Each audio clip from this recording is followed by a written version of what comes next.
পিছু পিছু গৌরাঙ্গ মহাপ্রভু নয়নের জলে ভাসতে ভাসতে ছুটে ছুটে যাচ্ছেন কোথায়? বৃন্দাবনের পথ ধরে। বৃন্দাবনের পথ ধরে ছুটতে ছুটতে যেতে যেতে পেছনে দুজন ভক্ত আছে, মনে রাখতে হবে ঘটনাগুলো। কে কে? বলভদ্র এবং কৃষ্ণদাস। মহাপ্রভু যখন উন্মাদের মতো দুটি বাহু প্রসারিত করে কৃষ্ণ নাম গাইতে গাইতে ছুটে ছুটে যাচ্ছেন, আর পিছু পিছু বলভদ্র কৃষ্ণদাস যাচ্ছেন। আচ্ছা, এখানে আখরে বলা হলো কাঁদে আমার গৌর কিশোরী। চৈতন্য মহাপ্রভু ছেলে না মেয়ে?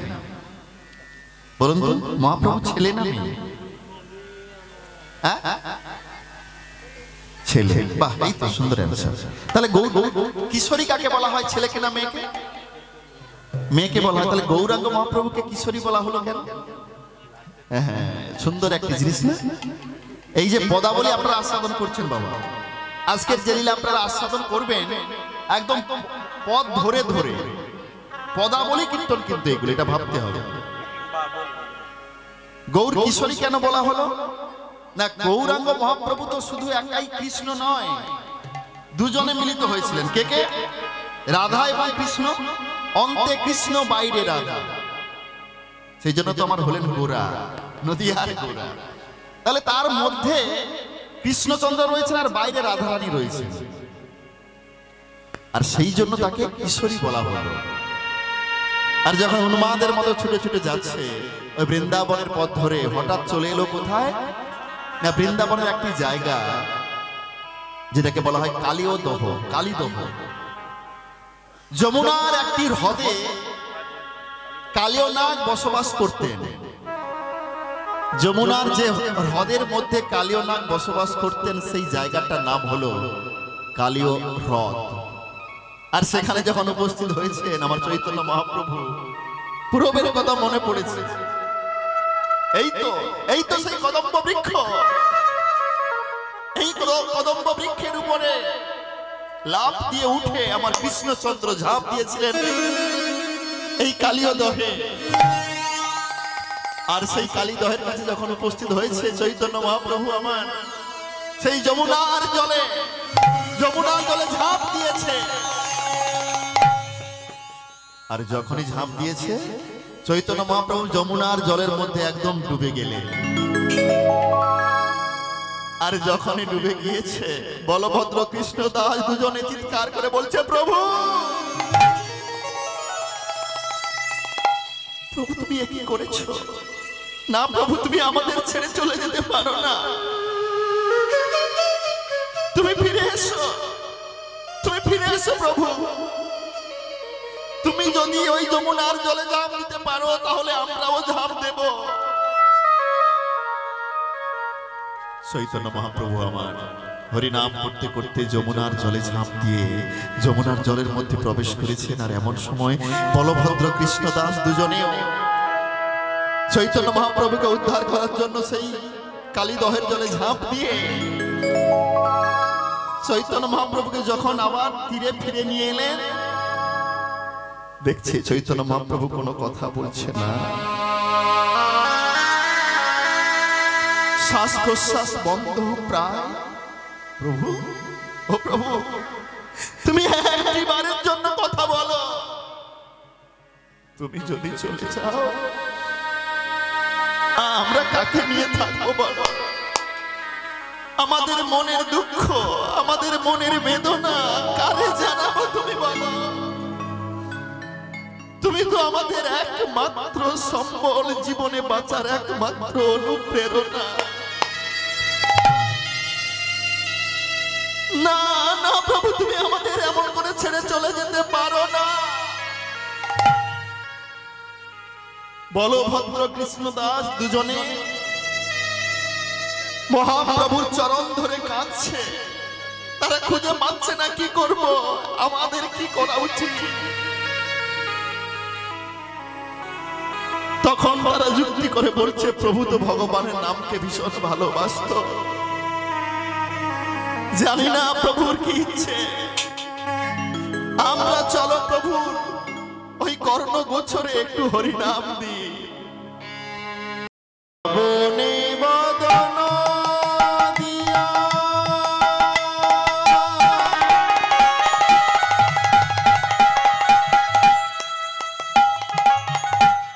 দিলা কৃষ্ণ না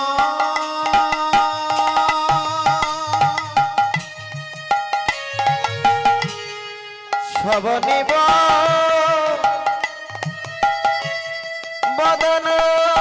দিয়া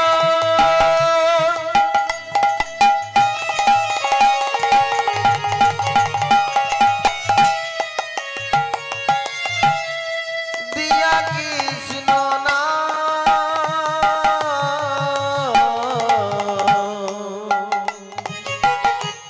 শ্রবণে বদন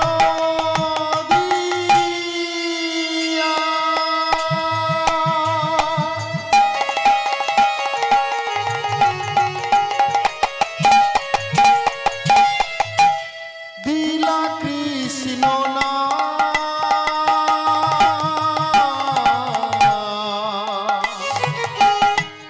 শ্রবণে বদন দিয়া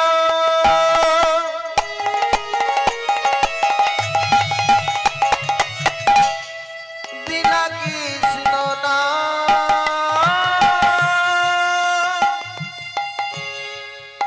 আচ্ছা মায়েরা এখানে কত সুন্দর শিক্ষা দিলেন দেখুন। চৈতন্য মহাপ্রভুর যখন অচৈতন্য অবস্থা তখন বলভদ্র কৃষ্ণ দাস দুজনে এসে কি করলেন? শ্রবণে বদন দিয়া দিলা কৃষ্ণ নাম। শ্রবণ মানে কাকে বলে বোঝানো হয়েছে কি? হ্যাঁ একদম কানকে বোঝানো হয়েছে। শ্রবণে বদন দিয়া, বদন মানে মুখ। বাহ খুব সুন্দর। শ্রবণে বদন দিয়া দিলা কৃষ্ণ নাম। হ্যাঁ গো ভক্ত মন্ডলী মায়েরা, আমাদের যখন যাওয়ার সময় হবে সবাইকে তো একদিন যেতে হবে। আমরা যারা যারা এসেছি এই পৃথিবীতে এটাই চরম সত্য। যার একদিন সৃষ্টি হয় তার একদিন ধ্বংস হবে, যার একদিন জন্ম হয়েছে তার একদিন মৃত্যু হবে, যা একদিন শুরু হয় তা একদিন শেষ হয়, এটাই চরম সত্য। এত সুন্দর হরিনাম হরিবাসর অনুষ্ঠান শুরু হয়েছিল, একটা সময় কিন্তু শেষ হবেই, হবে না? আমি তো কালকেই বলেছিলাম এই যে এতদিন ধরে আপনাদের প্ল্যান, মনের কত বাসনা, হরিবাসর হবে, ভক্তরা আসবে, যখন দেখবেন মহোৎসব হবে, মহান্ত বিদায় হবে, হরিনাম শেষ হয়ে যাবে, ভক্তরা চলে যাবে, ভগবান চলে যাবে, মনে কত দুঃখ লাগবে তখনই বুঝতে পারবে। হ্যাঁ ভক্ত মন্ডলী মায়েরা, পৃথিবীতে যা শুরু হয় একদিন তা শেষ হবে। আমরা পৃথিবীতে এসেছি একদিন সবাইকেই চলে যেতে হবে। তবে জীবনে এমন কিছু করে যাবে যাতে করে আপনি যখন শেষের সময় বিছানায় পড়ে থাকবেন, যখন কেউ আপনাকে ভালোবাসবে না, যে মানুষ বৃদ্ধ হয় বৃদ্ধা হয় সেই বুঝতে পারে, যখন আপনি কারোর সঙ্গে কথা বলতে যাবেন না সে বলবে না কথা বলবো না, যাও, এই বুড়োটা খালি বকবক করছে, এই বুড়িটা খালি বকবক করছে। যাদের জন্য এত কিছু করলেন, জীবনের সমস্ত সুখ বিসর্জন দিয়ে ওদেরকে সুখী করালেন, বাড়ি তৈরি করলেন ছেলেটার যাতে কষ্ট না হয়, লেখাপড়া শেখালেন, চাকরি পেলে অর্থটা রোজগার করবে, আমার ছেলে কোনো দুঃখ হবে না। একজন বাবা মনে করে তো এটা নাকি? আচ্ছা কোনো বাবা বাজারে গিয়ে নিজে কি ভাবে দামি জিনিসগুলো কিনে আমি খেয়ে নেব? কোনো বাবা করে? সবচেয়ে দামি জিনিসটা কিনে নিয়ে এসে ছেলেদের জন্য ছেলেদেরকে দিয়ে দেয়, ছেলেদেরকে দিয়ে বলে তোরা খা বাবা, তোরা খা। ভালো জিনিসটা, সবচেয়ে দামি জিনিসটা তাদের জন্য রেখে দেয়, পিতামাতা কখনো খেয়ে নেয় না।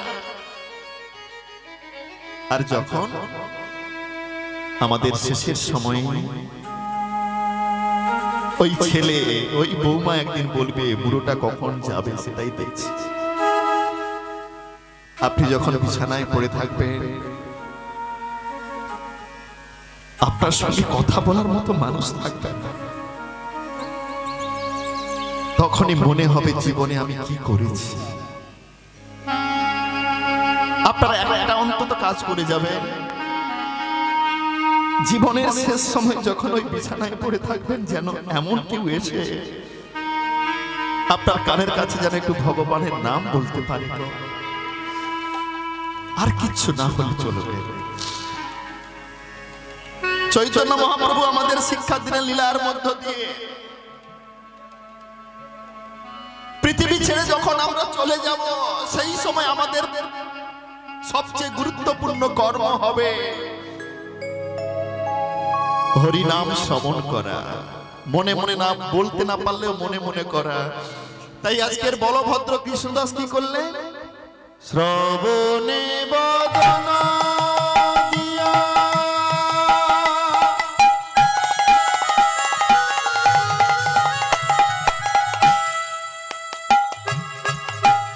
দিলা কৃষ্ণ না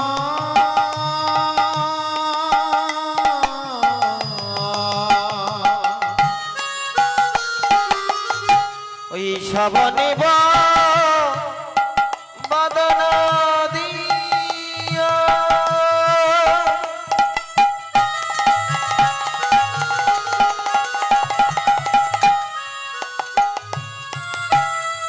দিলা কৃষ্ণ না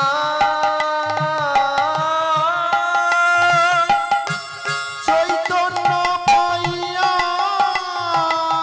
বলে কাহা ঘনশ্যাম। ওই চৈতন্য পাইয়া বলে কাহা ঘনশ্যাম। চৈতন্য পাইয়া বলে কাহা ঘনশ্যাম। আরে চৈতন্য পাইয়া বলে কাহা ঘনশ্যাম।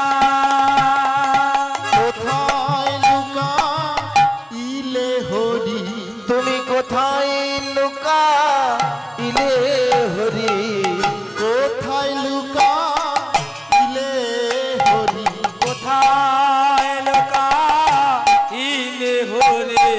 মন প্রাণ করিলে চুরি, কোথায় লুকা ইলে হরি। আমার মন প্রাণ করিলে চুরি, কোথায় লুকাইলে হরি। নারী যে ধৈর্য ধরিতে নারী, কোথায় লুকাইলে হরি। আমি আরি যে ধরিজ ধরিতে নারী, মন প্রাণ করিলে চুরি। আমি আরি যে ধরিজ ধরিতে নারী, মন প্রাণ করিলে চুরি। আরি যে ধরিজ ধরতে নারী, তুমি কোথায় লুকাইলে হরি। চৈতন্য পাইয়া বলে কাহা ঘনশ্যাম। চৈতন্য পাইয়া বলে কাহা ঘনশ্যাম। ওমা এইদিকে এইদিকে, আমার খুব ভালো লাগলো কেন জানেন? অন্তত ভগবানের কথা শুনে আপনাদের চোখে কিন্তু জল এসেছে, আমি দেখেছি, ভীষণ ভালো লাগলো কেন জানেন? এই জগতে কিন্তু সবাই আমরা কাঁদি, কাঁদি না? কেন কাঁদি? পুত্র যদি খারাপ কথা বলে, মেয়ে যদি কটু কথা বলে, স্বামী যদি আমাকে গালিগালাজ করে, স্ত্রী যদি আমাকে খারাপ কথা বলে, সবাই আমরা কাঁদি। কিন্তু জানেন কি, ভগবানের জন্য আমরা কাঁদতে পারি না। সারা জীবন কেঁদেছি, আত্মীয় পরিজন পুত্র কন্যা এদের জন্য কেঁদেছি, কিন্তু ভগবানের জন্য আমরা কাঁদতে পারি না। যে আমাদের সমস্ত দুঃখ মোচন করতে পারে তার জন্য আমরা কাঁদিনি গো। আরে বাবা, নেচে কীর্তন শোনার মানুষ অনেক আছে, হরিবাসরে বসে দুফোঁটা চোখের জল ঝরানোর মানুষ বেশি পাবে না গো। আর জানবেন, যে হরিবাসরে ভক্তের চোখে জল আসে না, সেই হরিবাসরকে ভগবান ভালোবাসে না। ভগবানকে তুমি কি দিয়ে সুখী করবে গো? তার কিসের অভাব আছে? তিনি তো সমস্ত কিছুর মালিক। তাকে ভালোবাসতে গেলে, তাকে খুশি করতে গেলে একমাত্র চোখের জল ছাড়া কিচ্ছু নেই। বড় মন্দির করলে, বড় মূর্তি তৈরি করলে যে ভগবান সেখানে থাকে তা নয় গো। ভক্তি দিয়ে যদি ভগবানকে ডাকতে পারো, ভগবান অবশ্যই তোমার কাছে আসবে। তাই আজকের আমার গৌরাঙ্গ মহাপ্রভু চৈতন্য ফিরে পেয়েছেন কি করে? না, দুজন ভক্ত এসে যখন কর্ণগোচরে হরি নাম দিয়েছে, আমার চৈতন্য মহাপ্রভুর আবার চৈতন্য ফিরে এসেছে। আমাদের বাড়িতেও যখন এমন ঘটনা ঘটবে, কোন মানুষ মৃত্যু পথযাত্রী হবে, তার কানের কাছে গিয়ে ভগবানের নামটা দিতে হবে।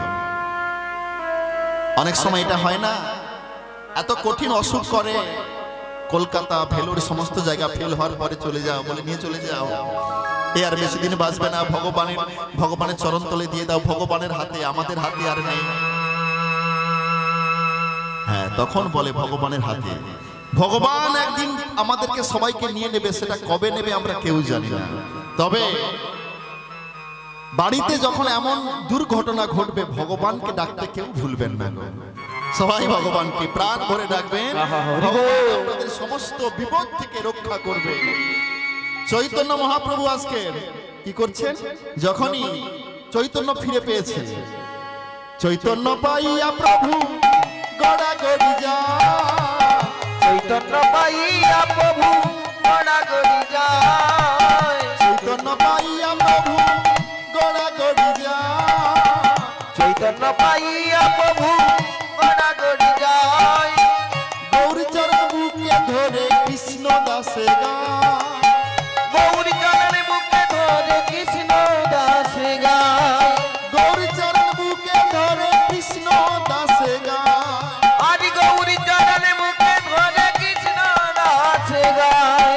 অভিনব দর্শন, অভিনব দর্শন, অভিনব দর্শন, অভিনব দর্শন, রায়ের ভাব শ্যামের গঠনে অভিনব দর্শন, ওই রায়ের ভাবি শ্যামের গঠনে অভিনব দর্শন, রায়ের ভাব শ্যামের গঠনে অভিনব দর্শন, রায়ের ভাবি শ্যামের গঠনে কিশোরী ঢাকা বংশী বদন, অভিনব দর্শন, কিশোরী ঢাকা বংশী বদন, অভিনব দর্শন, অভিনব দর্শন, অভিনব দর্শন, রায়ের ভাবি শ্যামের গঠনে অভিনব দর্শন, রায়ের ভাবি শ্যামের গঠনে অভিনব দর্শন।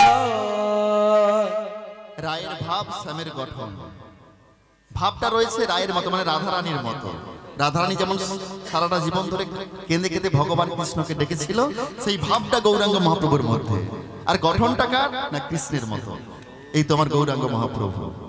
তাহলে এত সুন্দর পদকর্তা পদ রচনা করলেন আমাদের জন্য। তাহলে এই পদকর্তা কোন লীলার জন্য আমাদেরকে এই পদটা নির্বাচন করলেন? না কালীয় দমন লীলার জন্য। আজকে আমরা সবাই মিলে সেই কালীয় দমন লীলা সাধন করব। চৈতন্য মহাপ্রভুর স্মৃতিতে সেই লীলা আজকে মনে পড়েছে, তাই আমরা সবাই মিলে সেই কালীয় দমন লীলা, কেমন করে কালীয় নাগ হলেন, কালীয় নাগকে কেমন করে ভগবান কৃষ্ণচন্দ্র দমন করলেন, তার মধ্য দিয়ে আমাদের কি শিক্ষা দিতে চাইলেন, সেই লীলা আমরা সাধন করবো সবাই মিলে, তাই তো। কালীয় দমন লীলা বৃন্দাবনে প্রকাশিলা, ও কালীয় দমন লীলা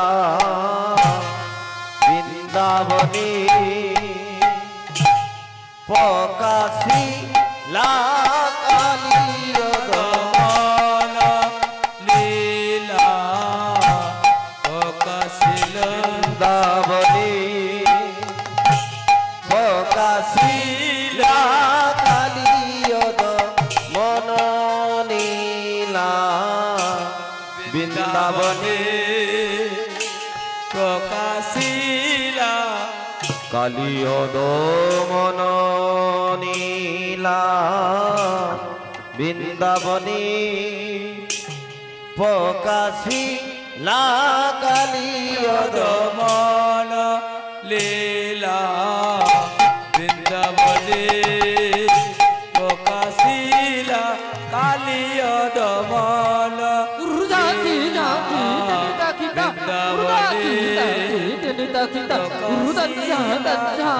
কালিয় দমন নীলা বৃন্দাবনী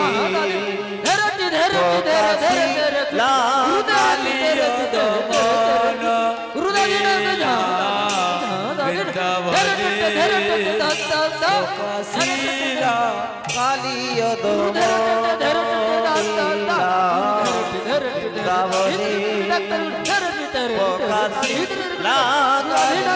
দমন নীলা বৃন্দাবনী প্রকাশিলা কালিয় দমন লীলা বৃন্দাবনে প্রকাশিলা কালিয় দমন নীলা বৃন্দাবনী প্রকাশিলা কালিয় দমন লীলা বৃন্দাবনে প্রকাশিলা কালিয় দমন নীলা বৃন্দাবনী প্রকাশিলা কালিয় দমন লীলা বৃন্দাবনে প্রকাশিলা কালিয় দমন নীলা বৃন্দাবনী প্রকাশিলা কালিয় দমন লীলা বৃন্দাবনে প্রকাশিলা কালিয় দমন নীলা বৃন্দাবনী প্রকাশিলা কালিয় দমন লীলা বৃন্দাবনে প্রকাশিলা কালিয় দমন নীলা বৃন্দাবনী প্রকাশিলা কালিয় দমন লীলা বৃন্দাবনে প্রকাশিলা কালিয় দমন নীলা বৃন্দাবনী প্রকাশিলা কালিয় দমন লীলা বৃন্দাবনে প্রকাশিলা কালিয় দমন নীলা বৃন্দাবনী প্রকাশিলা কালিয় দমন দমন লীলা বৃন্দাবনে প্রকাশিলা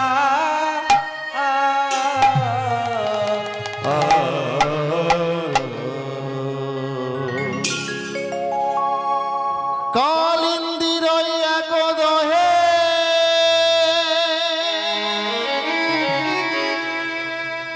কালিও নাগ তাহের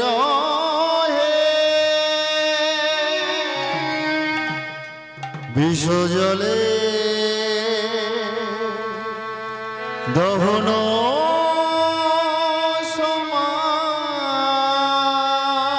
দহন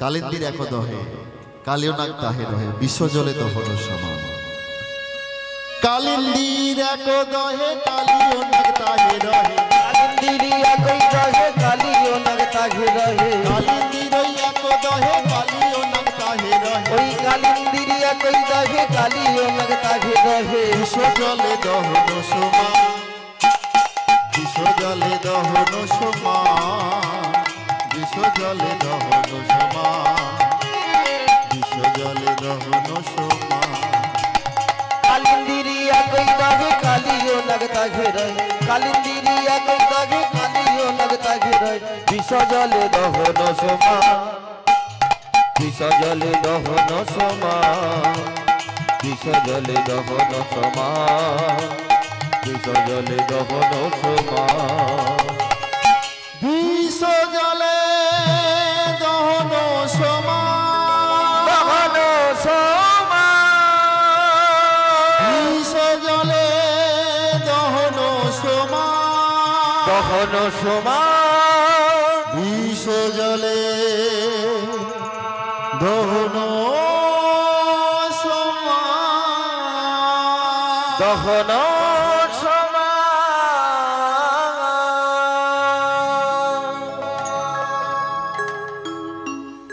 কালিন্দির এক দহে কালিনাগ তাহে রহে বিষ জলে দহন সমান। এত সুন্দর পদ, তার মানে কি বোঝানো হচ্ছে এখানে? কালেও নাগ যেখানে বসবাস করত যমুনার একটা হ্রদে, সেই হ্রদটির নাম কালীয় হ্রদ।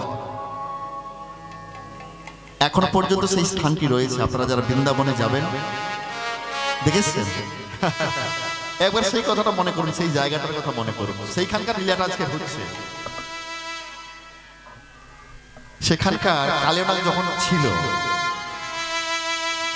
এমন বিষের জ্বালা, এমন বিষ উদ্গার করে দিত, 400 যোজন এলাকা জুড়ে কোনো প্রাণী বাঁচতে পারত না, কোনো বৃক্ষ বাঁচত না।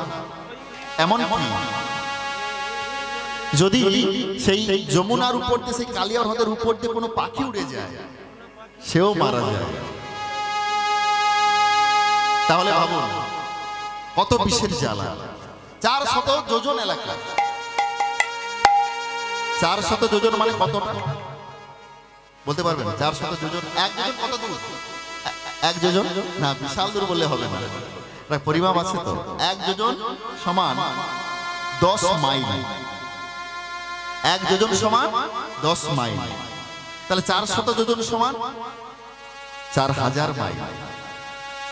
এতটা এলাকা ব্যাপী কোনো প্রাণী সেখানে বাঁচতে পারত না, যে যেত সেই মারা যেত, তার এমন বিষের জ্বালা। তাহলে আজকে আমরা প্রথমে জানবো এই কালীয়নাগ কে, কালীয়নাগ হলো কেন। আর এমনি এমনি কেউ সাপ হয় না, এমনি এমনি কেউ নিজ কুলে জন্মগ্রহণ করে না গো। আজকে যত প্রাণীকে আপনারা দর্শন করছেন, কুকুর, বেড়াল, ছাগল, পশু পাখি, এরা তো একটা দেহ ধারণ করেছে, আমরাও দেহ ধারণ করেছি। আমাদের পূর্বজন্মে সুকৃতি ছিল, আমরা পুণ্য করেছিলাম, তাই কিন্তু আমরা এই দেহটা পেয়েছি। একটা কুকুর আমার বাড়িতে প্রত্যেকদিন আসে, প্রত্যেকদিন আমরা বিস্কুট দিয়ে থাকি, আমার মেয়ে তো বিস্কুট দেয় এলেই। আমি মনে করি কেউ কি একটা সময় একটা জীব, এ কোনো কর্মের জন্য হয়তো আজকে কুকুর হয়েছে।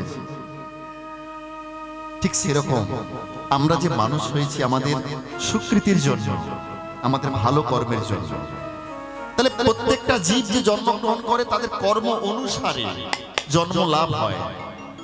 এই জন্য আমাদের ভালো কর্ম করতে হয়, সৎ পথে চলতে হয়, সঠিক পথে থাকতে হয়।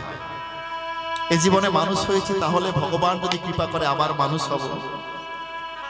আর যদি সেরকম কর্ম করি তাহলে মানুষ আর হতে পারবো না। আর এই কালীয়নাগ কে ছিলেন?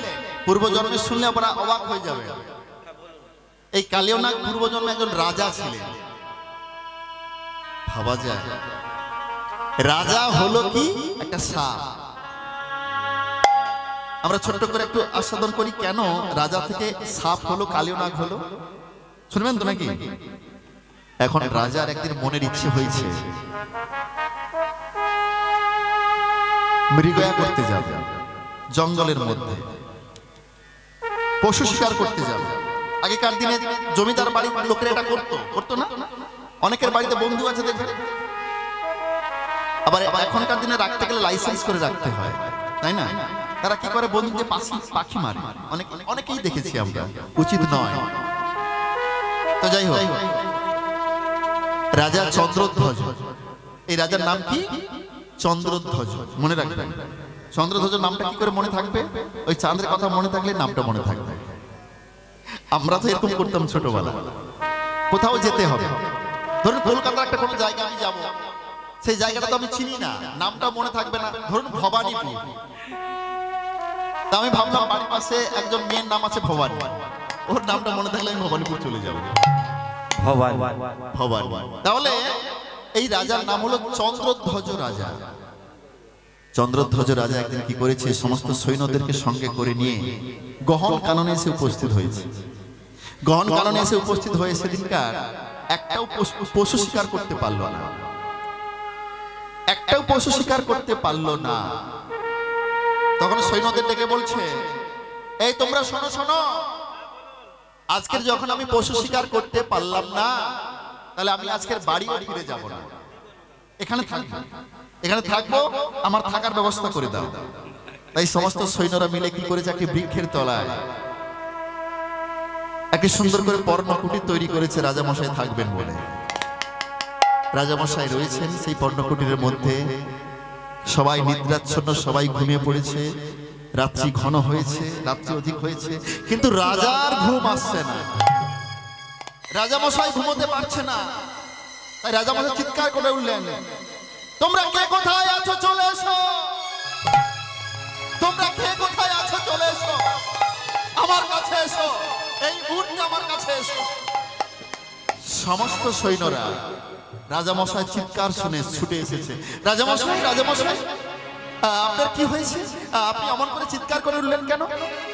তোমরা কি করছিলে? আমরা ঘুমিয়ে পড়েছিলাম। বাহ, তোমরা ঘুমিয়ে পড়েছিলে, তোমাদের ঘুম এসেছিল? বলছে হ্যাঁ, আমাদের ঘুম এসেছিল, কোনো সমস্যা হয়নি তো। আমার ঘুম আসছে না কেন? আমার ঘুম আসছে না, বুঝতে পারছো না কেন? না, বুঝতে পারছি না, বলুন। আচ্ছা, একটা গ্যাস আসছে, গন্ধ পাচ্ছেন না না না, পাচ্ছেন না? কিন্তু আমার তো ভীষণ গন্ধ লাগছে, প্রচুর গন্ধ করছে। আপনারা কেউ পাচ্ছেন না?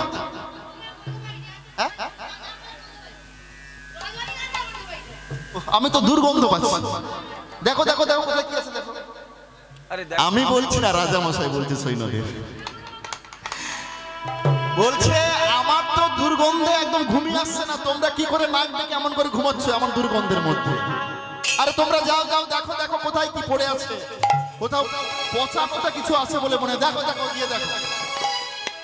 সৈন্যরা সবাই মিলে খোঁজ করতে লাগলেন। সেই রাত্রিবেলা খোঁজ করতে করতে করতে করতে হঠাৎ দেখতে পেল একজন ঋষি বসে আছে ধ্যানস্থ অবস্থায়, যার সারা দেহে কুষ্ঠ, গলিত কুষ্ঠ, মাংসগুলো খসে খসে পড়ছে, পোকা কিলবিল কিলবিল করছে। তাই সবাই এসে রাজামশাই খবর দিলেন, রাজামশাই, রাজামশাই, আমরা বুঝতে পেরেছি আপনার কেন ঘুম আসছে না। এই যে দুর্গন্ধ কোথা থেকে আসছে জানেন? ওই অদূরে একটা ঋষি বসে আছে, সেই ঋষি সারা দেহে কুষ্ঠ, গলিত কুষ্ঠ, পচে গিয়ে চামড়া মাংসগুলো খসে খসে পড়ছে। শুধু তাই নয়, পোকা কিলবিল কিলবিল করছে। ও তাই তোমরা একটা কাজ করো, তোমরা গিয়ে এক্ষুনি এই মুহূর্তে কি করবে জানো? ওই ঋষিকে, ওই মুনিকে দূরে কোথাও রেখে এসো। রাজ আদেশ পালন করার জন্য সমস্ত সৈন্যরা এসে কি করলেন, সেই মুনিকে, সেই ঋষিকে তারা সবাই মিলে ধরে ধ্যানস্থ অবস্থায় রয়েছেন। অদূরে নিয়ে গিয়ে যখন স্থানান্তরিত করতে গেলেন, অন্য জায়গায় যখন রাখতে গেলেন, হঠাৎ ঋষির ধ্যান ভেঙে গিয়ে বলছে, কে তোমরা? তোমরা আমার এত যন্ত্রণা হচ্ছে, তার উপরে তোমরা আমাকে জ্বালা দিলে, আমাকে যন্ত্রণা দিলে, জানো আমার ধ্যান ভঙ্গ করলে, আমি তোমাদের অভিসম্পাত করব। আমি হলাম অগস্ত্য মুনি, আমার নাম অগস্ত্য। আমি যদি অভিসম্পাত করি, সেই অভিসম্পাদ অক্ষরে অক্ষরে ফলে যাবে। আমি তোমাদের অভিসম্পাত করব। বলে না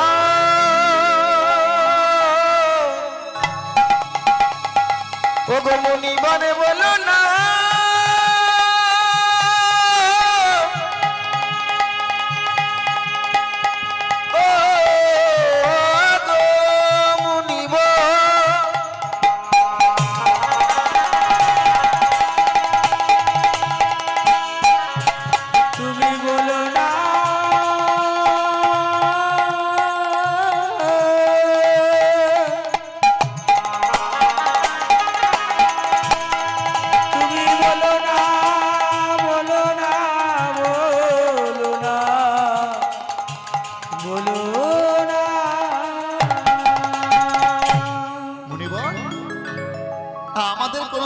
আমাদের কোনো অপরাধ নেই।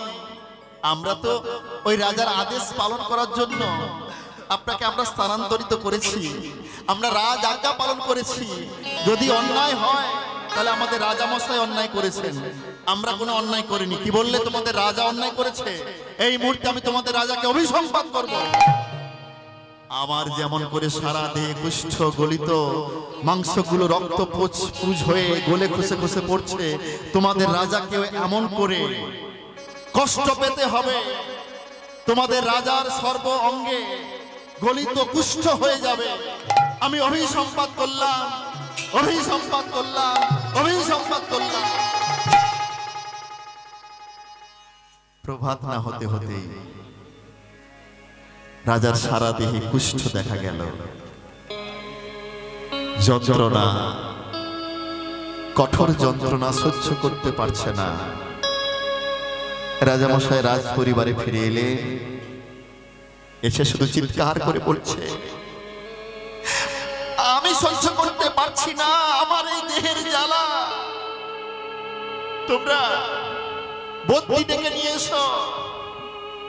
শত শত বদ্যি এসে রাজার দেহের জ্বালা নিবারণ করতে পারল না।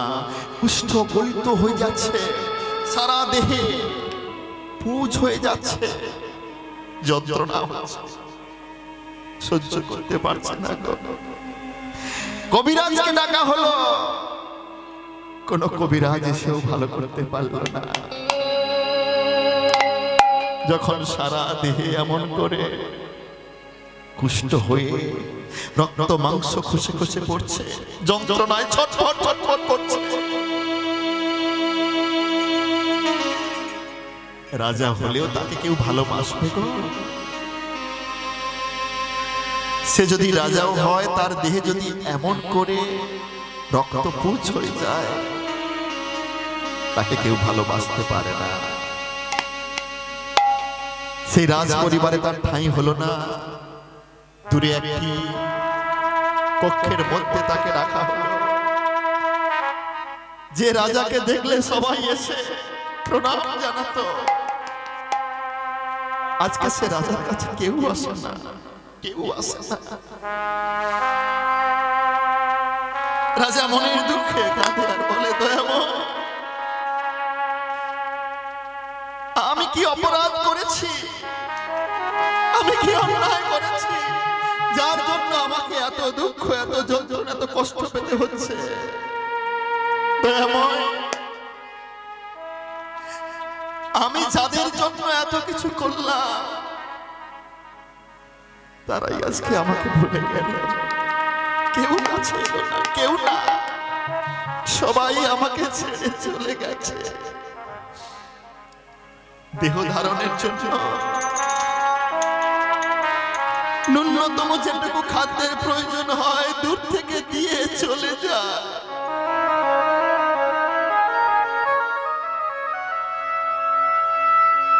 যে স্ত্রী আমাকে এত ভালোবাসতো, সেই স্ত্রী আর আমার কাছে আসে। যাদেরকে আমি সবচেয়ে বেশি ভালোবাসতাম, তারাই আমার থেকে দূরে চলে গেছে। হে দয়াময়, আমি এমন সময় এসে বুঝতে পেরেছি আমি কি করেছি।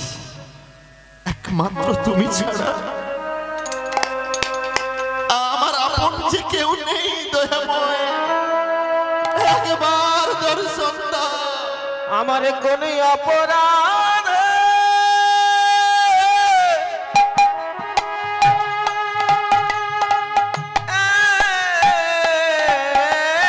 মনে সাজা দিলে,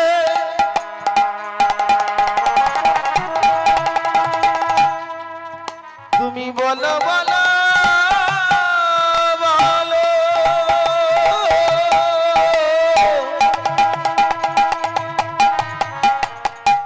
ওগো দয়াময়,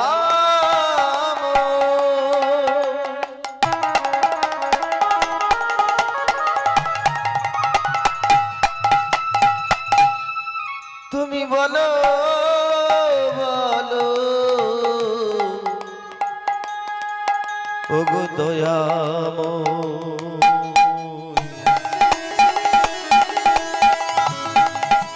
তুমি বলো বলো বলো বলো, ওগো দয়াময়। হে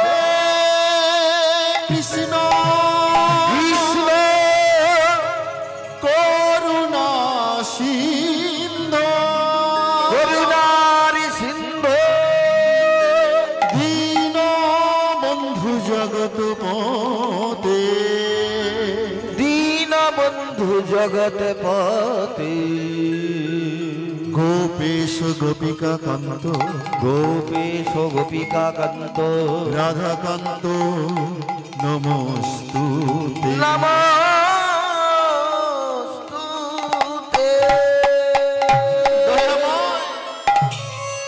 তুমি ছাড়া এই কঠিন যন্ত্রণা থেকে আমাকে কেউ রক্ষা করতে পারবে না গো। কৃষ্ণ ছাড়া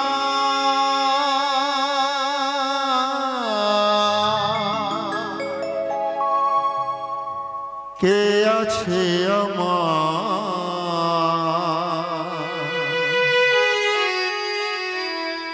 বিশ্ব চরাচর মাঝে কৃষ্ণ ছাড়া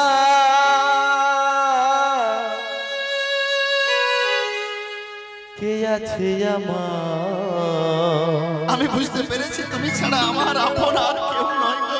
বিশ্ব চরাচর তুমি হলে আমার মাঝে প্রকৃত আপনজন।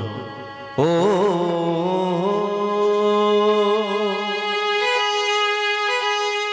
বিশ্ব চরাচর মাঝে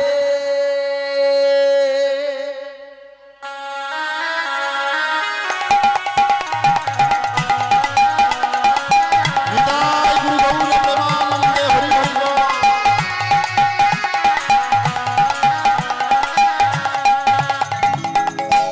কৃষ্ণ ছাড়া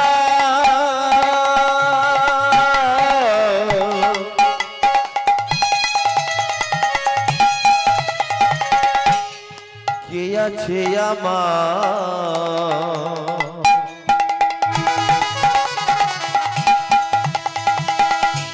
বিশ্ব চরাচর মাঝে বিশ্ব চরাচর মাঝে কৃষ্ণ ছাড়া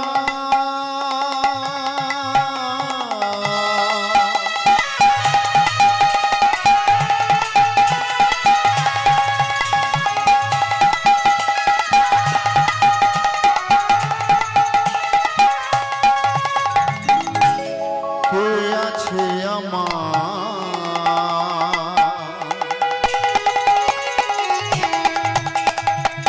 বিশ্ব চরাচর মাঝে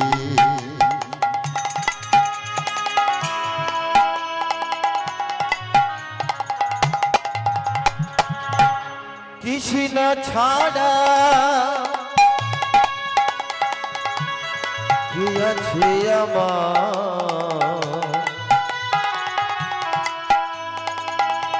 বিশ্ব চরাচর মাঝে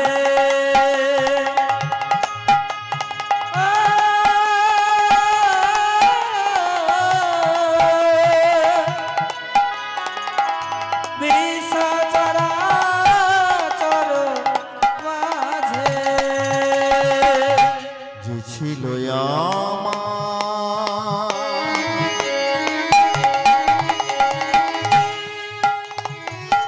দুঃখ সুখের বন্ধু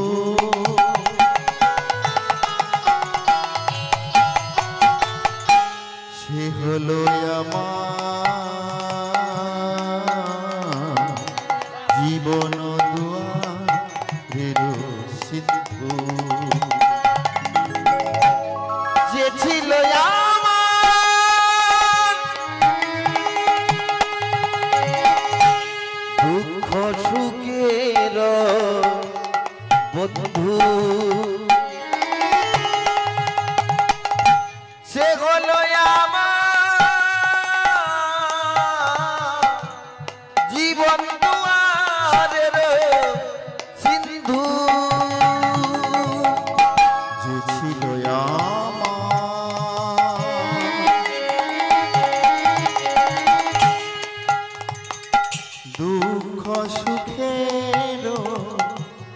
বন্ধু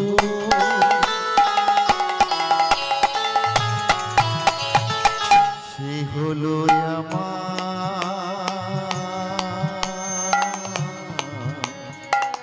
জীবন দুয়ারের সিন্ধু যে ছিল আমার দুঃখ সুখের চির বন্ধু, সে হলো আমার জীবন দুয়ারের সিন্ধু। তার নাম ভুলিতে কি পারি, তার নাম ভুলিতে কি পারি, তার নাম ভুলিতে কি পারি। বলে তার নাম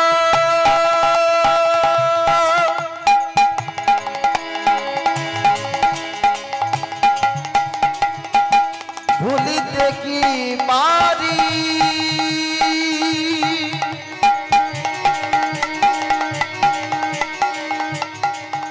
বলো তার নাম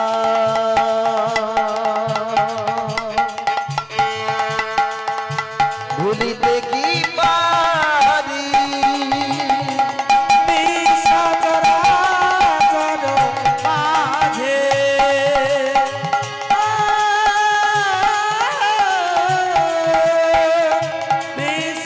বিষচরাচর মাঝে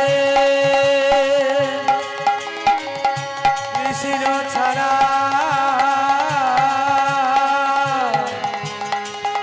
কে আছে আমার, বিষচরাচর মাঝে বিষচরাচর মাঝে দেখা দাও দেখা দাও আমায় দেখা